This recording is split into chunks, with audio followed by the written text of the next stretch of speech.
સાંજકો સુનસાન ગલીમાં લાલીલે યોટા પુરાનો diary ભેતિન ચ્યાઉલે ભરીએકો યોટા ખાલી બુસકો છેવમાં diary રાખીએકો થયો. ખોલદઈ કરતા પાનાહરુમાં લેખીએકા થીએ એવટા અંતત અધૂરો કથા.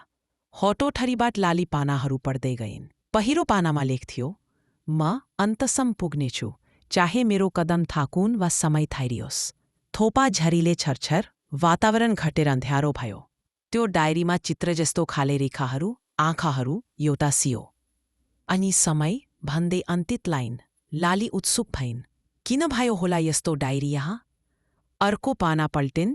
म पुराना कलरको रङ्गीन दुनियाँबाट आएको हुँ जहाँ हरेक दिन नयाँ सुरुवात हुन्छ तर म सदाको लागि अदृश्य हुन्छु. हृदयले गति तीव्र भयो. त्यस रात उनले सुनिन् आउँदो आवाज. काखी बुढो घडी चाहिँ चलिरहेको आवाज. गल्लीको अन्त्यतिर एक पुरानो घडी घर थियो. घडीको